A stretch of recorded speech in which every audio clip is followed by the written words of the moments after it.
ہوگا 1442 یعنی جناب نبی کریم صلی اللہ علیہ وسلم مکہ مکرمہ سے ہجرت فرما کر مدینہ منورہ تشریف لے گئے، اس کو آج 1442 سال ہوئے، 1442 سال۔ پھر آج ربیع الاول کی 12 تاریخ اور 1442واں سال چل رہا ہے۔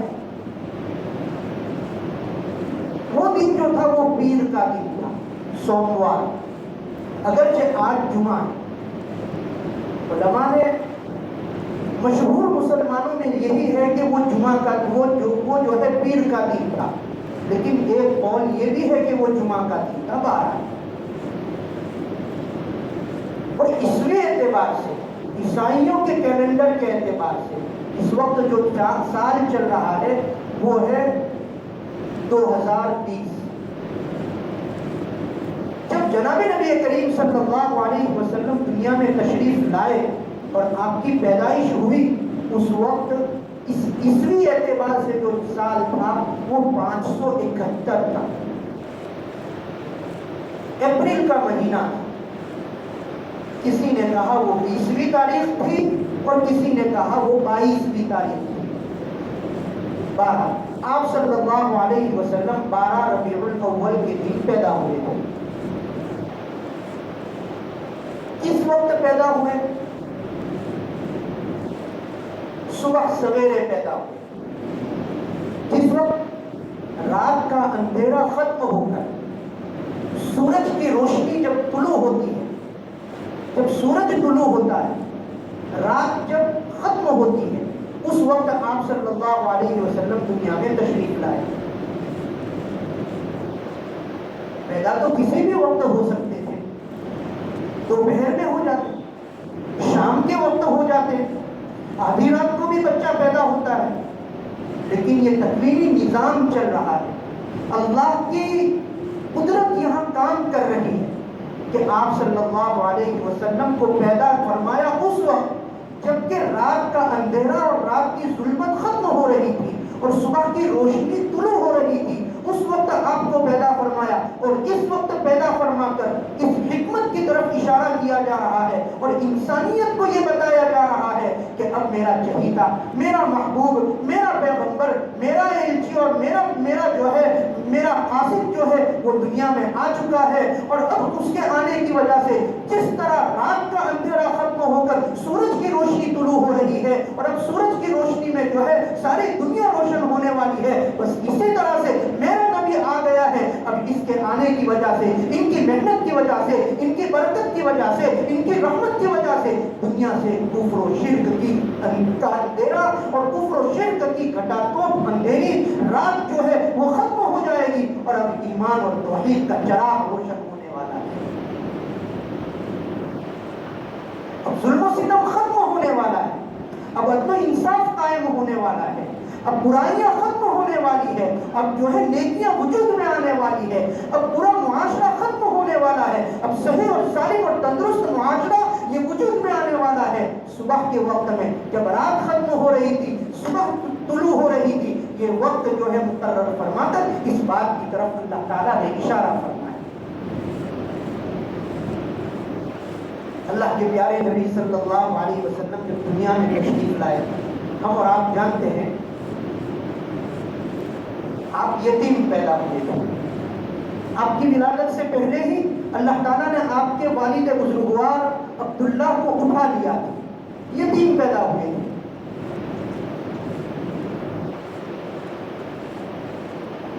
دنیا میں اتنا بڑا کام اللہ کے نبی سے، محمد الرسول اللہ سے لینا تھا، لیکن والد کے سائے کو پہلے اٹھا لیا۔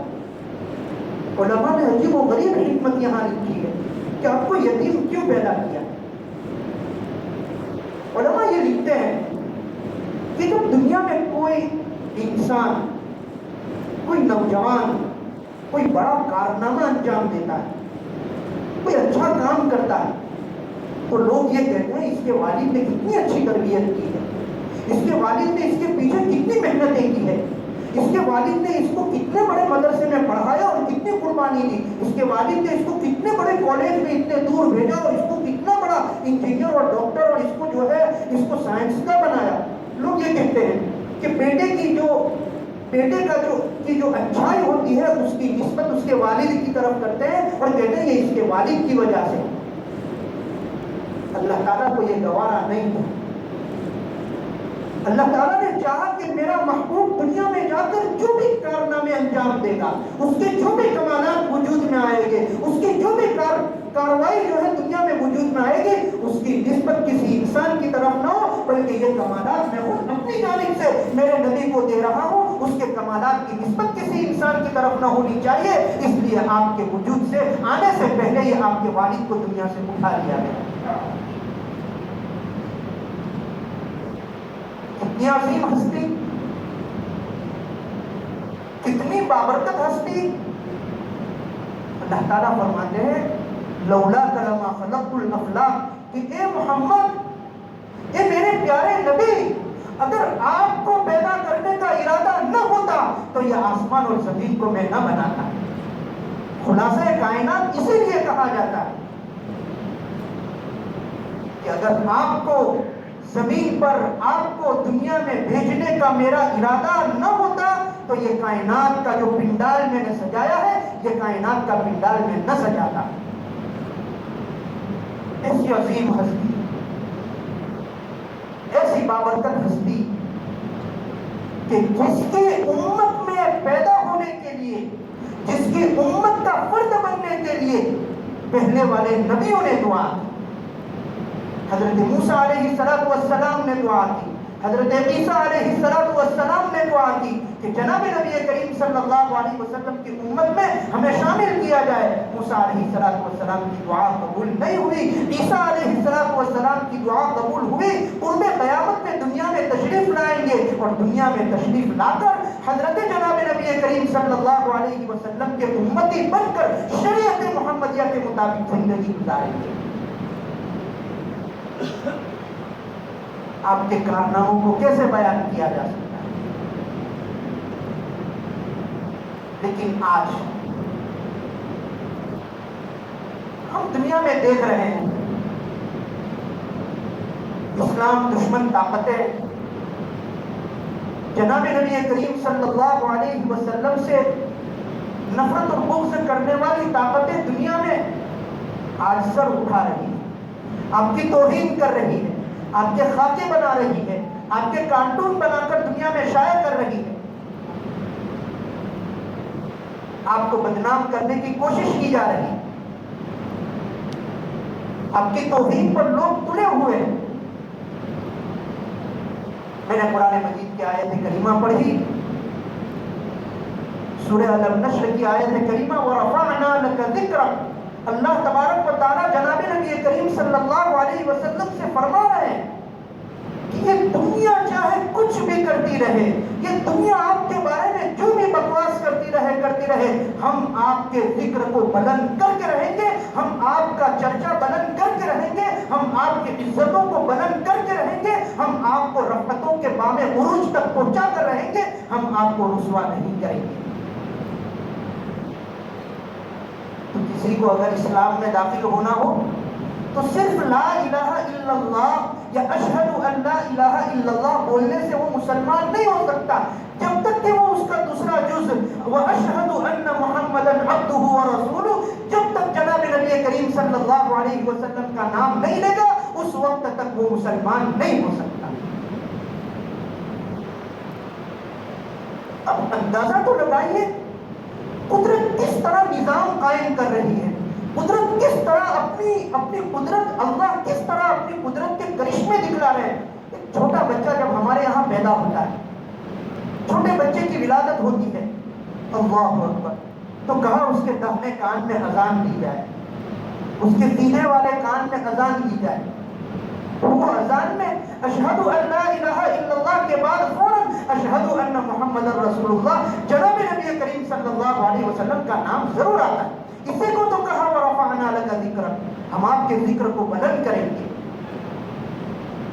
میری 5 وقت کی نمازیں, میں 5 وقت نماز پڑھتا ہوں, مسلمان 5 وقت نماز پڑھتے ہیں, دنیا کے کونے کونے نماز پڑھتے ہیں، بڑی بڑی مسجدوں میں نماز پڑھتے ہیں، اور چھوٹے چھوٹے جھونپڑوں میں بھی نماز پڑھتے ہیں، جنگلات میں نماز پڑھی جا رہی ہے، پہاڑوں پر نمازیں پڑھی جا رہی ہے۔ جہاں نماز جو مسلمان پڑھتا ہوگا، چاہے وہ سنی پڑھتا ہوگا، چاہے وہ بریلوی پڑھتا ہوگا، چاہے وہ سلفی پڑھتا ہوگا، چاہے وہ اہل حدیث پڑھتا ہوگا، چاہے وہ شیعہ پڑھتا ہوگا، کوئی بھی مسلمان جس نے کلمہ توحید لا الہ الا اللہ پڑھا ہوگا، اب وہ نماز جب پڑھتا ہوگا تو وہ قاعدے میں بیٹھ کر التحیات کے بعد درود پاک پڑھے گا، اس درود پاک میں جناب نبی کریم صلی اللہ علیہ وسلم کا نام لے گا۔ اسی کو تو کہا ورفعنا لک ذکرک، کہ دنیا کچھ بھی بکواس کرتی رہے یا جیسے بھی کارٹون بناتی رہے، انسان 5 وقت کی اذان ہوتی ہے، ان 5 وقت کی اذان میں وہ 5 وقت کی اذان واشنگٹن اور نیو یارک میں بھی ہو رہی ہے، وہ 5 وقت کی اذان لندن جیسے شہر میں بھی ہو رہی ہے، وہ 5 وقت کی اذان بمبئی اور دلی میں بھی ہو رہی ہے، وہ 5 وقت کی اذان پیرس میں بھی ہو رہی ہے، وہ 5 وقت کی اذان ڈینمارک میں بھی ہو رہی ہے۔ جہاں جہاں اذان ہو رہی ہوگی، جنگلات میں ہو رہی ہے، بستیوں میں ہو رہی ہے، شہروں میں ہو رہی ہے، قریہ قریہ مسجدوں میں اذانیں دی جا رہی ہے، جہاں جہاں دی جا رہی ہوگی۔ افریقہ کے غریب ترین ملکوں کے اندر چھوٹی چھوٹی کالوں کے اندر ہو رہی ہے، گوروں کے اندر ہو رہی ہے، ہندوستان میں ہو رہی ہے، سب جگہ اذان ہو رہی ہے، دن میں 5 مرتبہ اذان ہو رہی ہے۔ ان اذانوں کے اندر اشہد ان محمد رسول اللہ کہہ کر اللہ تعالیٰ یہ فرماتے ہیں، اے دنیا کے لوگوں، میرے نبی کو ذلیل کرنے کے لیے، ان کی بے عزتی کرنے کے لیے تمہیں جتنی طاقت ہو اتنی طاقت کر لیجیے، لیکن میرے نبی کا نام اذانوں کے اندر بلند ہوتا رہے گا۔ یہی تو ہے ورفعنا لک ذکرک۔ انسان مر جاتا ہے، جب اس کا انتقال ہو جاتا ہے مسلمان کا، تو انتقال کے وقت ہم جنازے کی نماز پڑھتے ہیں۔ جنازے کی نماز میں پہلے ثنا پڑھتے ہیں، پھر اس کے فوراً بعد ہم درود پاک پڑھتے ہیں۔ یہ درود پاک کیا ہے؟ اسی درود پاک میں جناب نبی کریم صلی اللہ علیہ وسلم کا نام لیا جاتا ہے۔ جب پیدا ہوا تھا تب بھی حضور کا نام لیا، جب گڑھے کے اندر قبر میں جا رہا ہے تب بھی حضور کا نام اس کے سامنے لیا جا رہا ہے۔ اسی کو تو کہا ورفعنا لک ذکرک۔ اس وقت یورپ کا ایک ملک ہے فرانس، وہاں جناب نبی کریم صلی اللہ علیہ وسلم کے کارٹون بنا کر آپ کی تذلیل اور آپ کی توہین کا وہ ارادہ رکھتے ہیں۔ وہ 2 لوگوں نے، وہ 3 لوگوں نے، یا وہ ایک ملک نے آپ کی تذلیل یا توہین کا ارادہ کیا، پوری دنیا کے 57 ملکوں کے اندر جو مسلمانوں کی کنٹری ہے اور مسلمانوں کے ممالک ہیں، ان 57 ملکوں کے اندر جناب نبی کریم صلی اللہ علیہ وسلم کا نام نامی، اس پہ گرامی، آپ کی نعت اور جو ہے آپ کی توصیف لوگ روڈوں پر نکل کر رہے ہیں، راستوں پر نکل کر لوگ کر رہے ہیں، راستوں پر آپ کے نام کے پرچے لگائے جا رہے ہیں، اسٹیڈیموں کے اندر جہاں میچ ہو رہی ہے وہاں آپ کے ناموں کا آپ کا ذکر اور آپ کا چرچا ہو رہا ہے۔ اس وقت فرانس میں، اس سے پہلے بھی ہوا تھا، یہ عیسائی ملک ہے اور تقریباً 6 ملین مسلمان اس ملک کے اندر رہتے ہیں، یعنی 60 لاکھ مسلمان اس ملک کے اندر رہتے ہیں۔ اور اس وقت دنیا میں سب سے تیزی سے اسلام اگر کسی ملک میں پھیل رہا ہو اور اسلام لوگ قبول کر رہے ہو تو وہ فرانس کا ملک ہے، اس لیے وہ بوکھلایا ہوا ہے۔ عیسائی طاقتیں اس لیے پریشانی میں ہے کہ اس کو کیسے روکا جائے۔ کچھ دنوں پہلے بڑا عجیب و غریب واقعہ ہے، آپ نے بھی پڑھا ہوگا، سنا ہوگا۔ کچھ دنوں پہلے فرانس کے صدر نے، میکرون نے، یہ اعلان کیا کہ اسلام اب پرانا مذہب ہو چکا ہے، اس کی تعلیمات اب بوسیدہ اور پرانی ہو چکی ہیں، اس لیے اب ہم نیا اسلام، اب ہم نئی تعلیمات جو ہے اس کو ایجاد کریں گے، اب ہم نیا دھرم اور نیا دین بنائیں گے۔ اس پر سب سے پہلے اگر احتجاج کیا ہو، سب سے پہلے اگر کوشچن مارک رکھا ہو تو وہ ترکی کے رجب اردگان نے رکھا تھا، اور انہوں نے سب سے پہلے مخالفت کی تھی۔ بہرحال وہ مخالفت ہوئی، بات ختم ہو گئی۔ اسلام دشمنی اور جناب نبی کریم صلی اللہ علیہ وسلم سے نفرت اس فرانس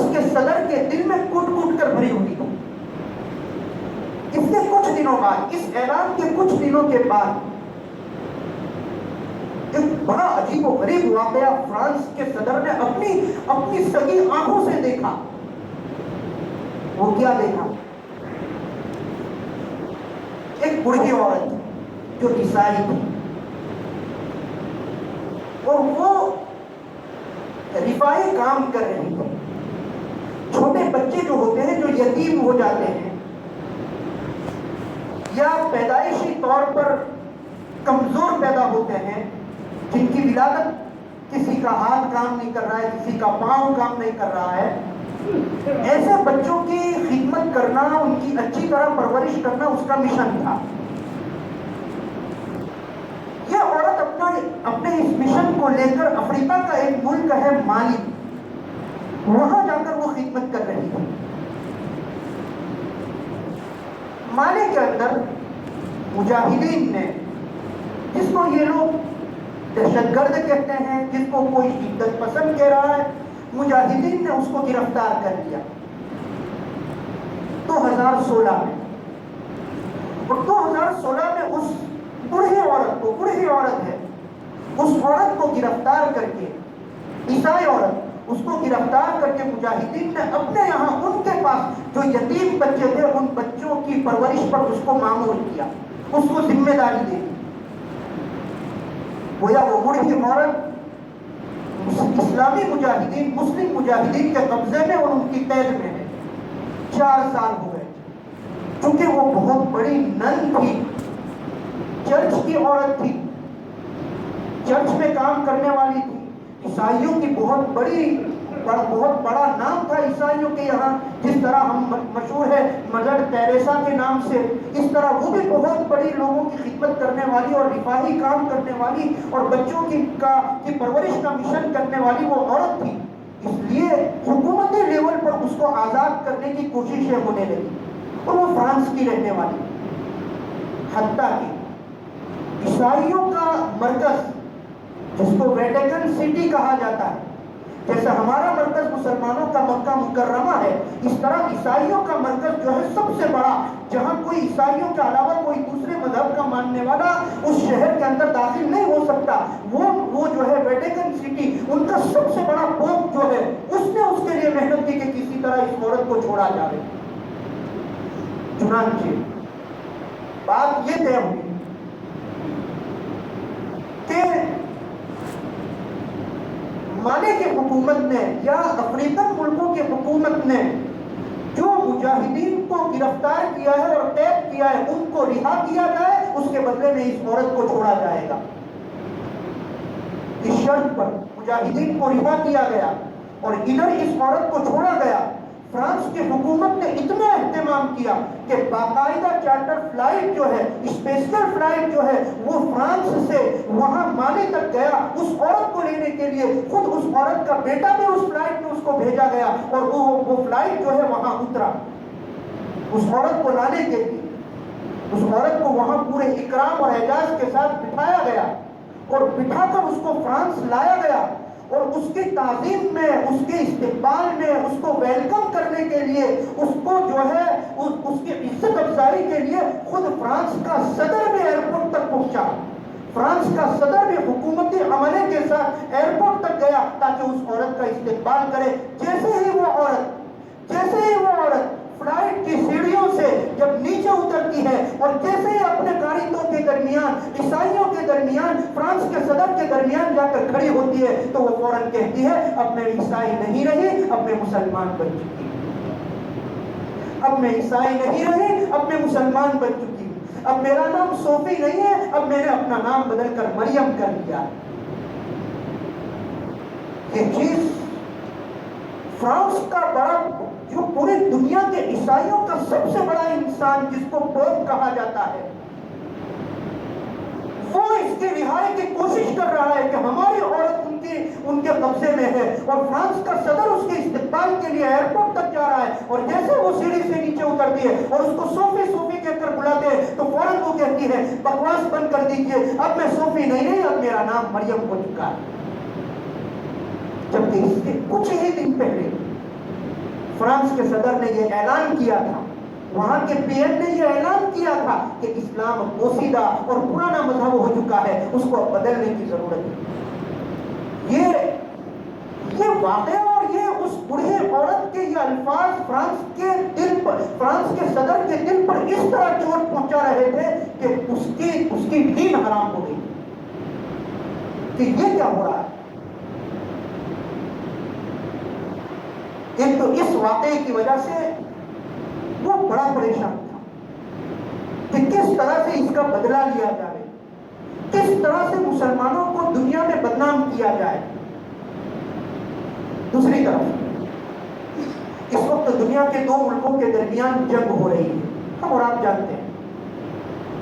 وہ دو ملک رشیا سے، روس سے آزاد ہوئے۔ روس پہلے بہت بڑا ایک ملک تھا، پھر اس کے ٹکڑے ہو گئے اور تقریباً 8 یا 7 یا 8 یا اس سے زیادہ اس میں سے چھوٹے چھوٹے ملک، چھوٹے چھوٹے دیش بنے۔ اس میں سے ایک ملک کا نام آذربائیجان ہے اور دوسرے ملک کا نام آرمینیا ہے۔ ان دو ملکوں کے درمیان اس وقت جنگ ہو رہی ہے اور چل رہی ہے۔ آذربائیجان مسلمانوں کا ملک ہے، اکثریت مسلمان ہے، اس حکومت بھی مسلمانوں کی ہے اور وہ بڑا ملک ہے۔ آرمینیا عیسائیوں کا ملک ہے، حکومت عیسائیوں کی۔ آذربائیجان اور آرمینیا کے درمیان جو جنگ ہو رہی ہے اس کی وجہ یہ ہے کہ آذربائیجان کی بہت بڑی زمین پر آرمینیا جو عیسائیوں کا ملک ہے اس نے قبضہ کر لیا۔ تو یہ آذربائیجان اپنی زمین کو چھڑانے کے لیے، اس کو آزاد کرانے کے لیے اس وقت اس کے ساتھ، آرمینیا کے ساتھ جنگ میں اترا ہوا ہے۔ اس سے پہلے بھی جنگ ہوئی تھی،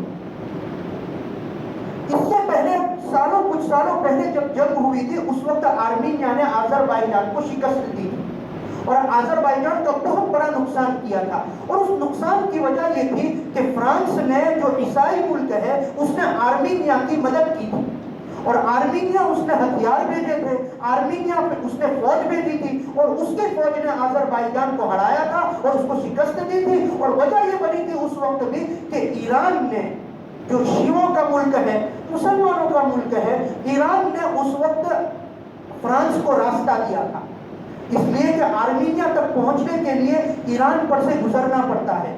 تو فرانس کو ایران نے راستہ دیا تھا، اس لیے آرمینیا پہنچ گئے، اس لیے جو ہے فرانس پہنچ گیا تھا آرمینیا اور وہاں پہنچ کر اس نے آذربائیجان کو مارا تھا اور بہت بڑا نقصان کیا تھا۔ یہ کچھ سالوں پہلے کی بات ہے۔ پھر جنگ بند ہو گئی، اب پھر شروع ہو رہی ہے اور اس وقت تختہ بالکل الٹا ہے، اس وقت پکچر اور تصویر بالکل الگ ہے۔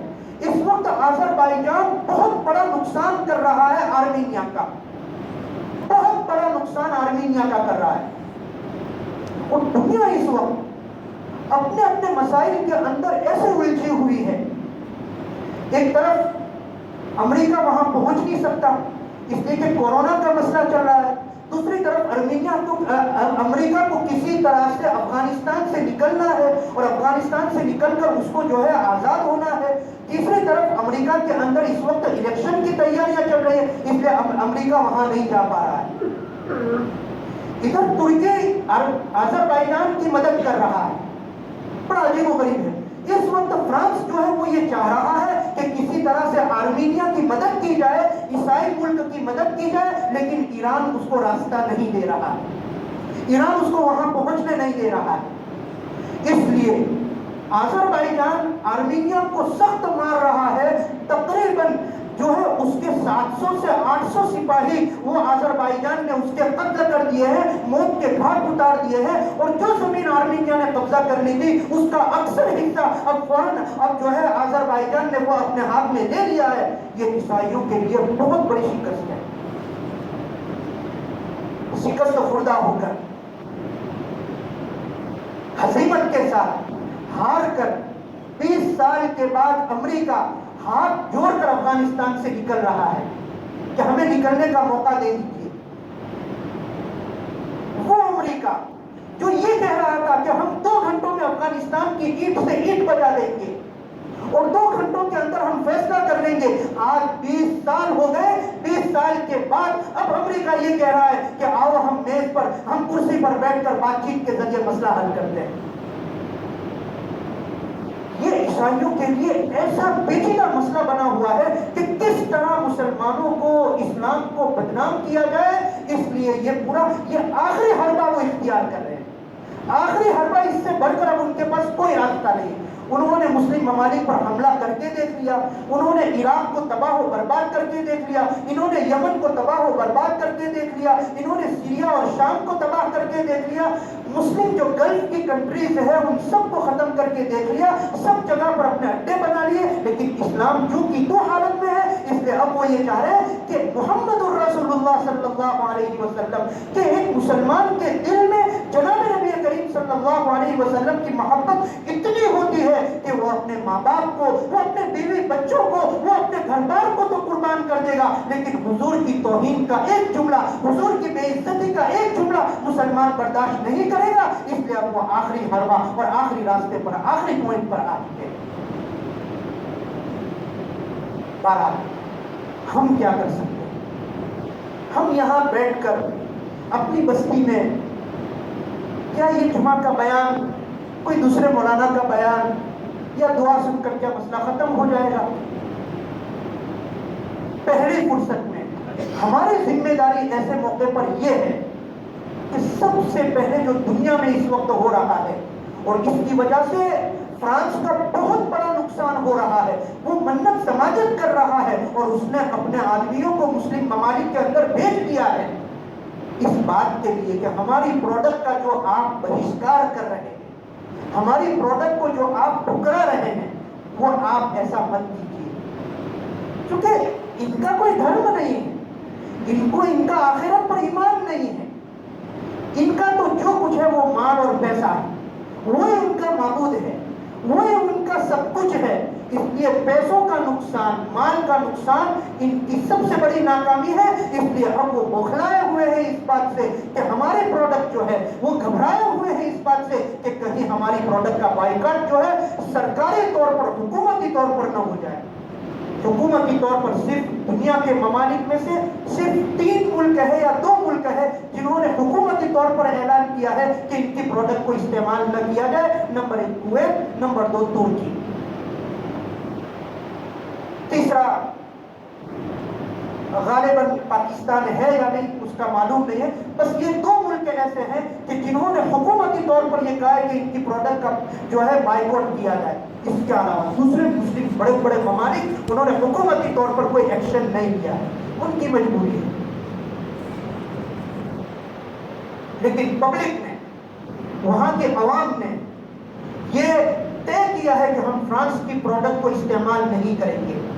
ہمارے لیے سب سے پہلے جو ہماری ذمہ داری بنتی ہے وہ یہ ہے کہ فرانس کی پروڈکٹ اگر استعمال کرتے ہو، پتا نہیں ہے وہ کون سی پروڈکٹ ہو سکتی ہے. سنا ہے کہ بال کالے کرنے کی جو کوئی کلر ہوتا ہے وہ فرانس کا بنا ہوا ہوتا ہے، اور بیوٹی کے جو پروڈکٹ ہوتے ہیں، خوبصورتی کے جو پروڈکٹ ہوتے ہیں وہ زیادہ تر فرانس کے ہوتے ہیں. دیکھا جائے اس کو کہ اگر وہ فرانس کے پروڈکٹ ہو، دوسرے ملکوں کی بنی ہوئی چیزیں ہیں، اس کا الٹرنیٹ موجود ہے، اس کا بدل موجود ہے، تو جب بدل موجود ہے تو اس کو استعمال کیا جائے. سب سے پہلے ہم جناب نبی کریم صلی اللہ علیہ وسلم کی محبت کی آگ اگر اپنے دل میں محسوس کرتے ہو، آپ کی محبت کی انگیٹھی اگر ہمارے دل میں اگر وہ جل رہی ہو، تو ہمارا سب سے پہلی ذمہ داری یہ بنتی ہے ہماری کہ ہم ان پروڈکٹ کا بائیکاٹ کریں.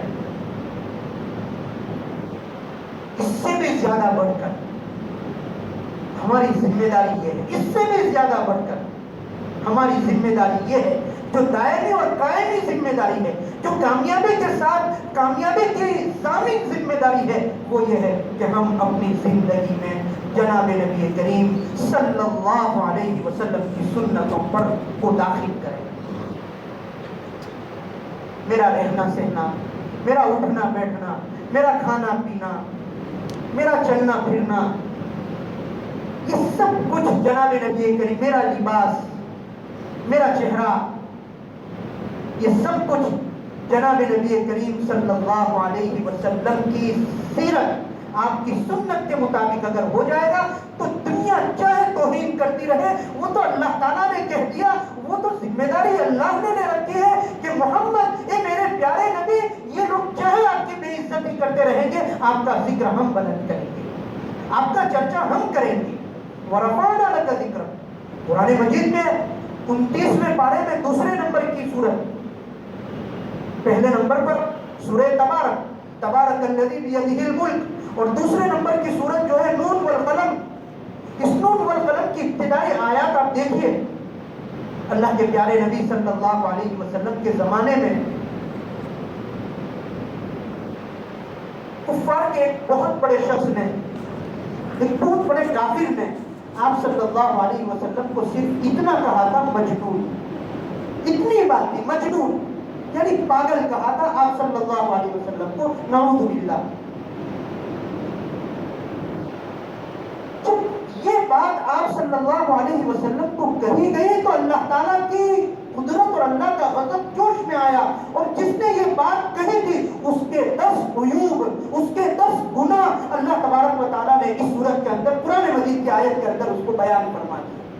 اس نے ایک بات کہی تھی، اس نے تو ایک عیب آپ کی طرف منسوخ کیا تھا، اللہ تعالیٰ نے اس کے 10 عیوب قرآن مجید کے اندر جو ہے اس کو نازل فرما دیا، اور یہ کہہ دیا اس کو کہ رہتے دنیا تک تو جب تک زندہ ہے تب تک کہے گا مجنون، یہ جو کہنا ہوگا، رہتے دنیا تک، جب تک اسلام باقی رہے گا، جب تک قرآن باقی رہے گا، جب تک یہ آسمان باقی رہے گا، جب تک یہ زمین باقی رہے گی، اور جب تک میرے کلام کی تلاوت ہوتی رہے گی، تیرے عیوب لوگوں کی زبان پر آتے رہیں گے۔ وہ تو اللہ نے ذمہ داری لے رکھی ہے، میری ذمہ داری کیا ہے؟ میں کیا کروں گا ایسے موقع پر؟ سب سے پہلے پروڈکٹ کا بائیکاٹ، اور دوسرے نمبر پر جناب نبی کریم صلی اللہ علیہ وسلم کی سیرت کو، آپ کی سنتوں کو میری زندگی میں اتار لوں۔ میری صبح اٹھنے سے لے کر رات سونے تک میرا ہر کام سنت کے مطابق ہو جائے، اس کا اہتمام کرنا۔ اور یہ کوئی بعید نہیں، کوئی سنت کوئی مشکل چیز نہیں ہے، اور سب کچھ حضور نے بتا دیا ہے، سب کچھ آپ نے بتا دیا ہے۔ میں اگر چرواہا ہوں، بکریاں چراتا ہوں، تو حضور نے بکریاں بھی چرائی ہیں۔ میں اگر دکاندار اور بزنس مین ہوں، آپ صلی اللہ علیہ وسلم نے بزنس بھی کیا ہے۔ میں اگر کاشتکار اور کھیتی باڑی کرتا ہوں، حضور نے کھیتی باڑی بھی کر کے بتائی ہے۔ کون سی چیز ایسی ہے کہ جو آپ صلی اللہ علیہ وسلم نے نہ بتائی؟ اور تیسرے نمبر پر، میں بہت مختصر، وقت زیادہ ہو رہا ہے، تیسرے نمبر پر جو ضرورت ہے اس بات کی کہ جناب نبی کریم صلی اللہ علیہ وسلم کی سیرت کا مطالعہ کیا جائے۔ سیرت کی کوئی کتاب چھوٹی بڑی لے لی جائے، چاہے وہ گجراتی میں ہی کیوں نہ ہو، لیکن ایک کوئی سیرت کی کتاب کا مطالعہ کر لیا جائے تاکہ ایک مسلمان کو اپنے نبی، اپنے محبوب نبی، جس کے کلمے کی وجہ سے میری دنیا بھی سنور رہی ہے اور میری آخرت بھی سنورنے والی ہے، دنیا کی کامیابی بھی اس میں ہے، اور اس کے نام کی وجہ سے آخرت کی کامیابی بھی ملنے والی ہے، اس کا ہم نام لے رہے ہیں، کم از کم اس کی زندگی ہمارے ذہن میں رہے۔ آج مجھے سب کچھ معلوم ہے، معاف فرمائیے گا، مجھے معلوم ہے کہ سچن ٹینڈولکر نے کتنی سینچری ماری ہے، مجھے یہ معلوم ہے فلاں نے کتنا کیا کیا ہے، آئی پی ایل کی کتنی میچ ہوئی ہے، اور اب جو ہے کون فائنل میں اور سیمی فائنل میں جانے والا ہے، سب تاریخ مجھے معلوم ہے۔ اگر مجھے معلوم نہیں ہے تو جناب نبی کریم صلی اللہ علیہ وسلم کی کہ والد کا نام کیا تھا معلوم نہیں ہے، آپ کی والدہ محترمہ کا نام کیا تھا مجھے معلوم نہیں ہے، آپ کے دادا کا نام کیا تھا مجھے معلوم نہیں ہے، آپ کی سیرت معلوم نہیں ہے، نماز کی سنت مجھے معلوم نہیں ہے، وضو کی سنتیں مجھے معلوم نہیں ہے، غسل کی سنتیں مجھے معلوم نہیں ہے۔ جب میں ایسا مسلمان رہوں گا تو دنیا پھر توہین کرے گی ہی کرے گی۔ جب میں ایسا امتی بن کر زندگی گزاروں گا تو پھر دنیا، جب میں ہی اپنے نبی کی تعظیم نہیں کروں گا تو دنیا سے ہم کیا توقع رکھ سکتے ہیں؟ پھر دنیا سے ہم کیسے یہ کہہ سکتے ہیں کہ ہمارے نبی کی تعظیم اور آپ تقریب کیجیے؟ ضرورت اس بات کی ہے، سوچنے کا موقع ہے غور کرنے کا موقع ہے. ہم نے دوسروں کو آئیڈیل بنا کر دیکھ لیا. میری عمر جو ہے وہ کسی کی عمر 25 سال کی, کسی کی عمر 40 سال کی. میں نے اپنی زندگی میں اس کو بھی آئیڈیل بنایا, اس کو بھی آئیڈیل بنایا, اس کے جیسے بھی بال رکھے, اس کے جیسا بھی لباس پہنا. اب ضرورت ہے کہ میں حضور جیسے بال تو رکھوں, میں حضور جیسا اپنا چہرہ تو بناؤں, میں حضور جیسا لباس تو پہنوں, حضور نے جیسے کھانا کھایا ویسا کھانا اس اعتبار سے کھانا تو کھاؤں, حضور جیسے راستے پر چلے اس اعتبار سے میں راستے پر تو چلوں. میں کب تک دوسروں کو اپنا آئیڈیل بناتا رہوں گا, جبکہ قرآن مجید تو کہہ رہا ہے لَقَدْ كَانَ لَكُمْ فِي رَسُولِ اللَّهِ أُسْوَةٌ حَسَنَةٌ. اللہ تبارک و تعالیٰ جناب نبی کریم صلی اللہ علیہ وسلم سے سچی پکی محبت ہمیں عطا فرمائے. آپ صلی اللہ علیہ وسلم کی سنتوں پر عمل کرنے کی اللہ تعالیٰ ہمیں توفیق عطا فرمائے. وآخر دعوانا